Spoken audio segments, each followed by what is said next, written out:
Hello everyone, in this video we will discuss the term Platonic love. Introduction. Platonic love, as expounded in Plato's Symposium, offers a profound philosophical perspective on the nature of love and beauty. Socrates, the narrator of the dialogue, recounts the teachings of Diotima, a wise woman who guides him and the other participants to understand the true nature of love. According to Diotima, love is not to be fixated solely on the beauty of an individual body, but should ascend from the physical to the metaphysical realm, culminating in the contemplation of the eternal form or idea of beauty itself.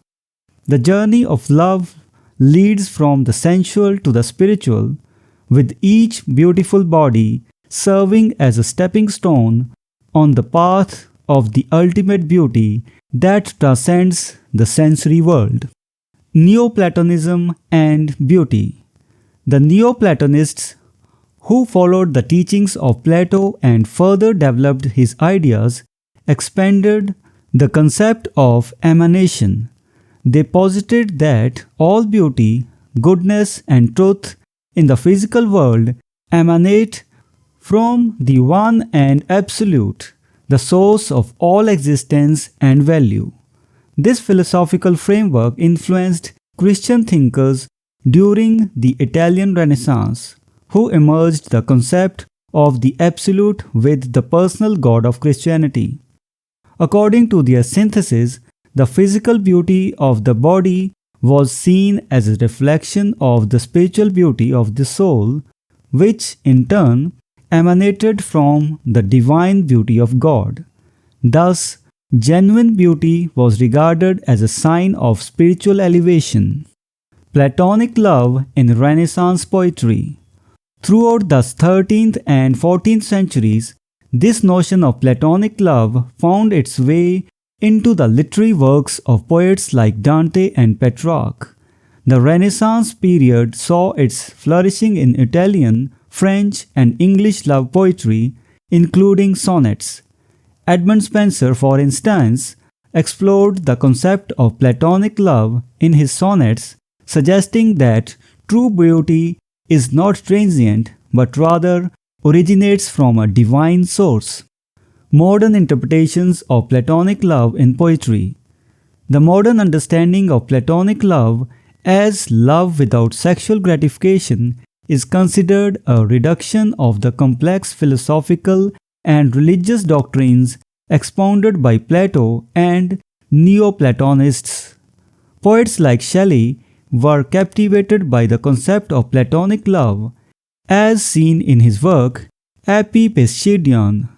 However, not all poets embraced this notion wholeheartedly. Lord Byron, for instance, expressed skepticism about the lofty claims attributed to Platonic love, criticizing its supposed control over human hearts. Scholarly interest in Platonic love. Platonic love continues to be a subject of scholarly interest, drawing attention to its philosophical roots and its impact on literary expressions. The exploration of Platonic love in English poetry during the 16th and 17th centuries has been studied by scholars like J.S. Harrison, while G.M.A. Grube provides an in-depth exposition of Plato's thought on Eros in his work Plato's Thought. Additionally, the influence of Platonism on Italian poets is analyzed by George Sanatayana in Platonic Love in Some Italian Poets. Conclusion.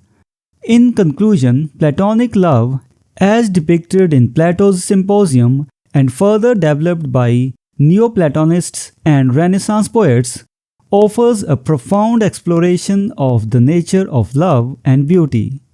It invites individuals to transcend the physical and embrace the contemplation of absolute beauty in the realm of ideas.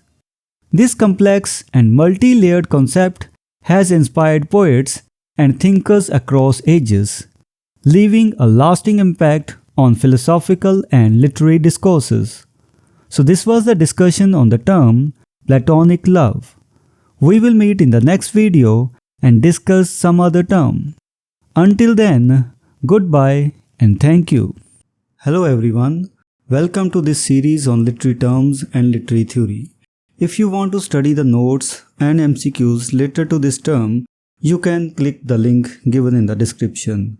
We are also going to start our online and offline classes for UGC NET for English literature very soon. So stay connected with us.